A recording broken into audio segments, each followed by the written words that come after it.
O despertar espiritual, porque você sente que algo maior te chama. Você já se sentiu como um estranho no próprio lugar que deveria ser seu refúgio? Como se, por mais que tentasse se encaixar, algo dentro de você gritasse que aquela estrutura já não era suficiente? Essa inquietação não é um acaso, é um sinal. Deus está te chamando para uma jornada além do convencional. Enquanto muitos se contentam com rituais e tradições, há aqueles que foram escolhidos para uma conexão mais profunda. Uma fé que não se limita a paredes de igrejas, mas que se manifesta em cada respiração, em cada decisão, em cada momento de silêncio onde apenas Ele e você existem. Por que a igreja já não basta? Por séculos, a religião organizada foi um pilar para a espiritualidade humana. Ela trouxe ordem, comunidade e ensinamentos. Mas Deus nunca se limitou a templos. A Bíblia diz: não sabeis que sois templo do Espírito Santo? 1 Coríntios 6,19. Se você sente que os cultos já não alimentam sua alma como antes, é porque o divino está te mostrando que ele não está preso a um lugar. O início do chamado. Tudo começa com um desconforto. Algo dentro de você questiona. Por que me sinto vazio mesmo seguindo todas as regras? Por que minha conexão com Deus parece mais forte, longe dos ritos? Porque sinto que há um propósito maior que ninguém ao meu redor parece entender. Essas perguntas não são acidentais. São a voz de Deus te guiando para o próximo nível da sua fé. O que significa ser escolhido? Ser escolhido não é sobre superioridade, é sobre responsabilidade. É entender que sua jornada espiritual não será como a da maioria. Você não foi chamado para repetir, mas para revelar. Enquanto muitos buscam Deus no barulho, você o encontrará no silêncio. Enquanto outros dependem de líderes religiosos, você aprenderá a ouvi-lo diretamente. A liberdade espiritual, rompendo as correntes da religião tradicional. O sistema religioso criou uma ilusão, a de que Deus só pode ser encontrado dentro de certas estruturas, seguindo certos rituais, sob certas regras. Mas a verdade é que o Espírito Santo não opera por limitações humanas. Quando Jesus conversou com a mulher samaritana no poço, João 4, ele quebrou todos os paradigmas religiosos da época. Não importava mais o monte sagrado ou o templo em Jerusalém. O Pai busca adoradores que o adorem em espírito e em verdade. Por que você se sente preso? Muitos vivem uma espiritualidade engessada porque foram ensinados que fé sem religião organizada é perigosa. Temem o julgamento de outros crentes se ousarem questionar. Acreditam que precisam de intermediários para se conectar com Deus. Mas a Bíblia mostra um caminho diferente. Paulo escreveu: onde está o Espírito do Senhor, aí há liberdade. 2 Coríntios 3,17. Essa liberdade não é rebeldia, é maturidade espiritual. Os 3 níveis de libertação que todo escolhido precisa alcançar. 1. Libertação da dependência institucional. Você não precisa de uma denominação para validar sua fé. A igreja primitiva não tinha templos, hierarquias complexas ou liturgias rígidas. Eles tinham comunhão genuína e poder sobrenatural. Libertação do medo do julgamento. Quando você começa a viver fora da caixa religiosa, muitos vão criticar. Lembre-se, os fariseus também acusaram Jesus de quebrar tradições. Mas ele respondeu: invalidais a palavra de Deus pela vossa tradição. Marcos 7:13. 3. Libertação para ouvir Deus diretamente. O sacerdócio universal dos crentes, 1 Pedro 2,9, significa que você tem acesso direto ao trono da graça. Ninguém precisa dizer a você o que Deus está falando. O Espírito Santo te guia em toda a verdade. João 16:13. Os sinais de que você está pronto para essa liberdade. Os sermões já não te alimentam como antes. Você sente mais presença de Deus em momentos de adoração pessoal do que nos cultos. Perguntas profundas surgem e as respostas tradicionais não satisfazem. Há um desejo irresistível de buscar Deus fora dos formatos pré-estabelecidos, o perigo da transição. Cuidado com dois extremos. O isolamento completo, mesmo em liberdade, o corpo de Cristo precisa de comunhão. O orgulho espiritual. Não se considere superior aos que ainda estão no sistema. O deserto espiritual. O processo de purificação dos escolhidos. Todo chamado divino passa pelo deserto. Foi assim com Moisés, 40 anos no deserto. Com Elias, no deserto de Querite. Com João Batista, no deserto da Judéia. E com o próprio Jesus, 40 dias no deserto. Se você está sendo chamado para uma nova dimensão espiritual, prepare-se. O deserto é inevitável, mas é nele que Deus forja os seus escolhidos. A natureza do deserto espiritual. O deserto não é punição, é preparação. Caracteriza-se por solidão aparente, Deus parece distante, escassez de recursos naturais, provações constantes, questionamentos profundos, morte do eu religioso. Neste lugar árido, 3 coisas essenciais acontecem. A morte das dependências religiosas. No deserto, você não terá o apoio das estruturas que antes sustentavam sua fé. Sem pastor, sem denominação, sem liturgias familiares. Apenas você e Deus. É aqui que você descobre se sua fé é real ou apenas herdada. A purificação das motivações. Por que você servia a Deus? Por amor ou por medo? Por convicção ou por conveniência? O deserto revela as verdadeiras intenções do coração. Jeremias 17, 9 e 10. O nascimento de uma fé autêntica. Quando tudo mais é removido, o que resta é a essência pura da sua relação com o divino.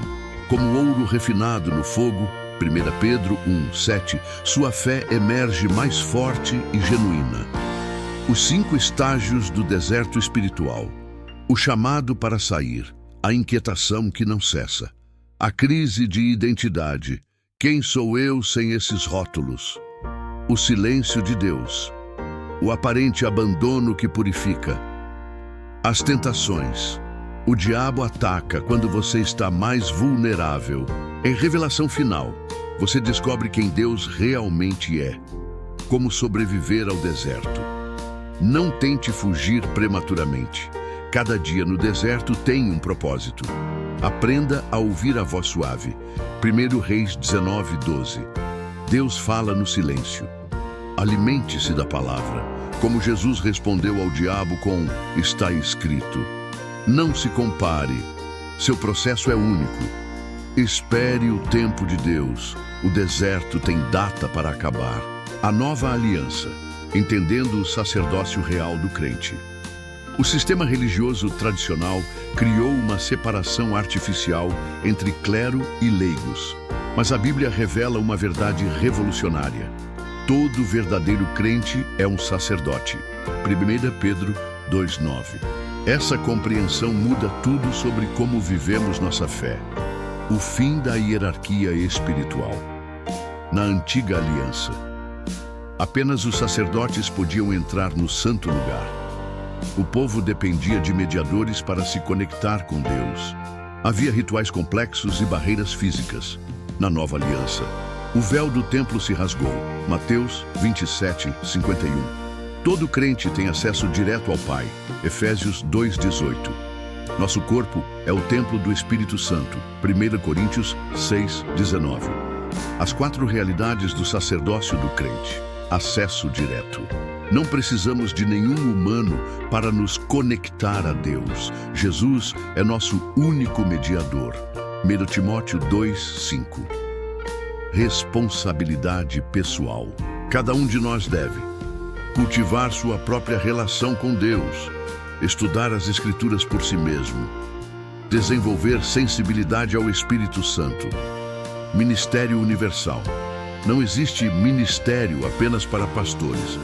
Todo crente é um embaixador de Cristo, 2 Coríntios 5:20, um ministro da reconciliação, um portador da luz divina, adoração cotidiana.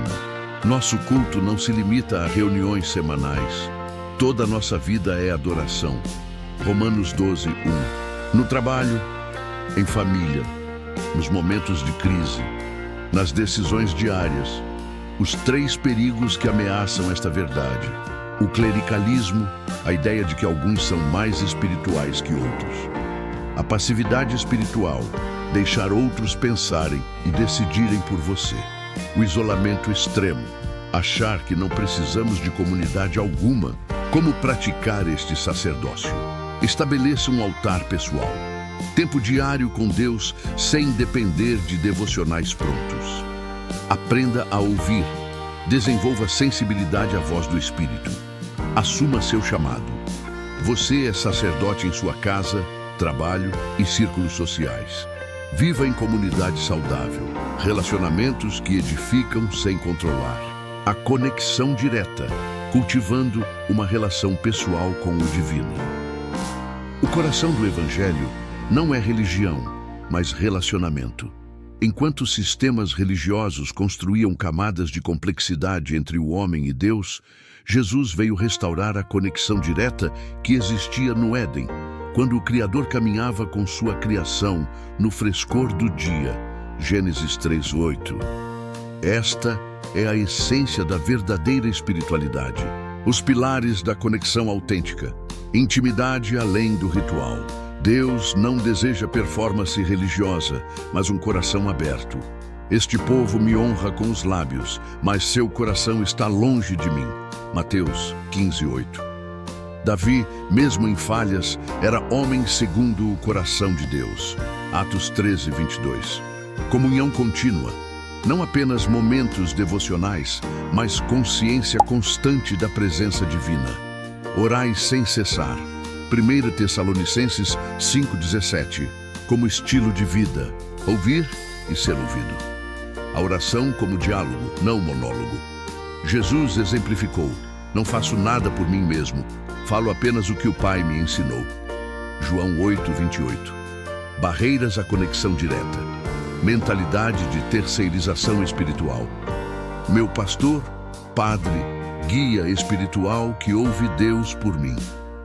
Ignorando que a unção que vocês receberam permanece em vocês. 1 João 2:27. Busca por experiências sensacionais. Procura por revelações espetaculares, enquanto ignora a voz calma e suave. Mary Reis 19:12. Confundindo emoção com unção. Falta de disciplina espiritual. Expectativa de relacionamento profundo sem investimento de tempo. Buscai ao Senhor enquanto se pode achar. Isaías 55:6. Práticas para aprofundar a conexão. Silêncio contemplativo. Criar espaço para ouvir além das próprias petições. Aquietai-vos e sabei que eu sou Deus. Salmos 46:10. Estudo com abertura. Ler as Escrituras não para confirmar dogmas, mas para encontrar a pessoa por trás do texto. Examinais as Escrituras. São elas que testificam de mim. João 5:39. Obediência imediata. Responder aos impulsos do Espírito sem racionalização excessiva. Aquele que tem os meus mandamentos e os guarda, esse é o que me ama.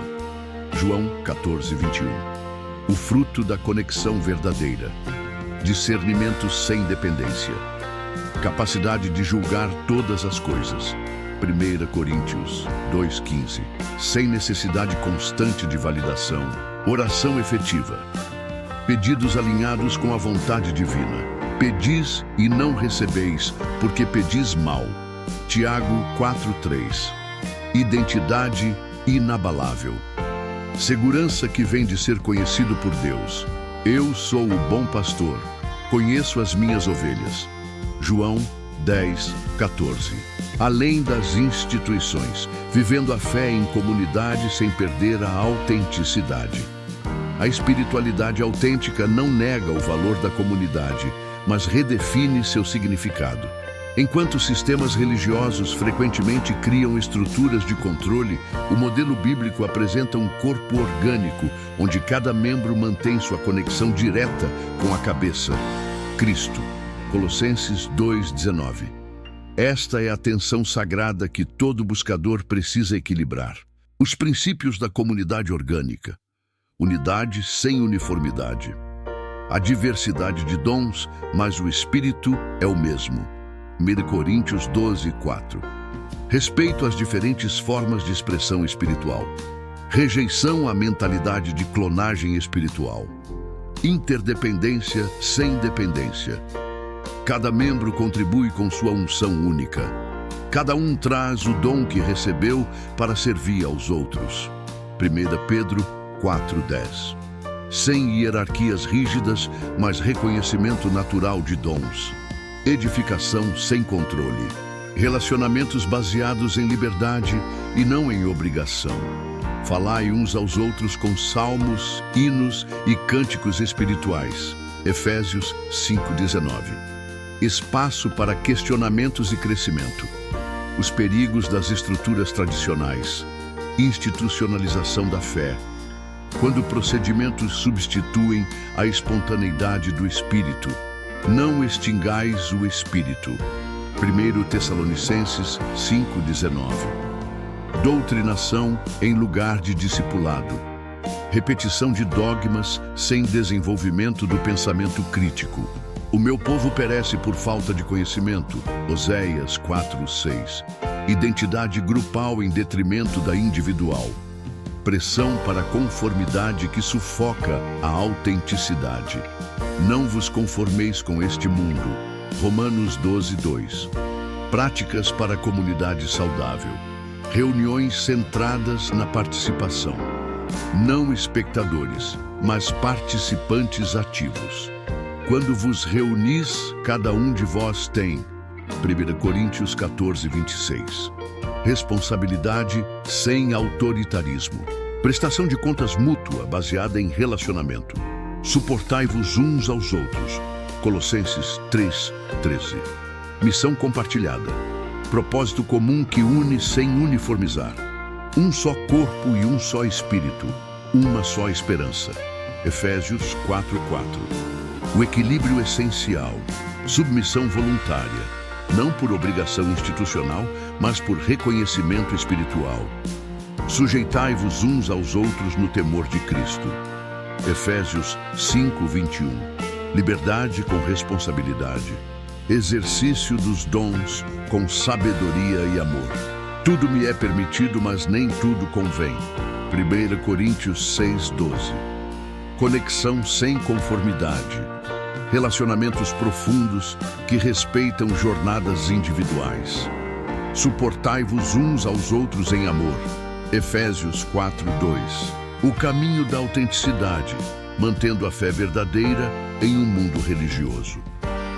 Chegamos ao momento crucial da nossa jornada. Como viver uma fé autêntica em meio a um sistema religioso que frequentemente valoriza mais a forma do que a essência? A resposta está não na rejeição total das estruturas, mas na capacidade de transcendê-las sem perder o coração do Evangelho. Os sinais de uma fé autêntica. Liberdade sem licenciosidade. Você não precisa de regras externas para ser piedoso, porque a lei de Deus está escrita no seu coração. Jeremias 31:33. Todas as coisas me são lícitas, mas nem todas convêm. 1 Coríntios 10:23. Conexão direta sem isolamento. Você busca a Deus por si mesmo, mas reconhece o valor da comunidade. Não deixemos de congregar-nos como é costume de alguns. Hebreus 10:25. Fé que produz fruto, não apenas discurso. Sua espiritualidade não se mede por palavras, mas por transformação. Mateus 7:16-20. O amor, a justiça e a misericórdia são evidências reais do seu relacionamento com Deus. Os desafios de permanecer autêntico. A pressão para se conformar. Muitos vão questionar sua espiritualidade porque ela não se encaixa nos moldes tradicionais. Lembre-se, se vocês fossem do mundo, o mundo amaria o que era seu, mas porque não são do mundo, o mundo os odeia. João 15:19. A tentação do orgulho espiritual. Quando você descobre a liberdade em Cristo, pode cair no erro de se considerar mais espiritual que os outros. A soberba precede a ruína e a altivez do espírito precede a queda. Provérbios 16:18. O desgaste da solidão. Nem todos entenderão sua jornada e isso pode ser solitário. Mas Deus promete: não te deixarei, nem te desampararei. Hebreus 13:5. Como manter o equilíbrio? Raízes profundas na palavra. Não basta rejeitar o sistema religioso, é preciso se alimentar da verdade pura. Examinai as Escrituras, porque julgais ter nelas a vida eterna e são elas que testificam de mim. João 5:39. Oração como estilo de vida. Mantenha um diálogo constante com Deus, não apenas em momentos de crise. Orai sem cessar. 1 Tessalonicenses 5:17. Comunhão com os que caminham na mesma direção. Encontre outros que buscam uma fé genuína, mesmo que sejam poucos. Porque onde estiverem 2 ou 3 reunidos em meu nome, ali estou eu no meio deles. Mateus 18:20. A jornada continua. Se você chegou até aqui, é porque seu coração anseia por algo mais profundo do que o sistema religioso tradicional oferece. Essa inquietação não é acidental. É o chamado de Deus para uma fé mais íntima, mais livre e mais transformadora. Você não está sozinho. Muitos ao longo da história, desde os profetas até Jesus e os apóstolos, enfrentaram o desafio de viver uma espiritualidade autêntica em meio a estruturas que haviam perdido o essencial. O caminho à frente não é fácil, mas é glorioso. Não volte atrás só porque outros não entendem. Não pare de buscar só porque ainda não tem todas as respostas. Não tema a solidão, porque Deus está com você. Esta jornada não termina aqui. Na verdade, ela apenas começa. O Espírito Santo continua a guiar você para toda a verdade. João 16:13. Mantenha o coração aberto, os olhos fixos em Cristo e os pés firmes no caminho da liberdade autêntica. O melhor ainda está por vir.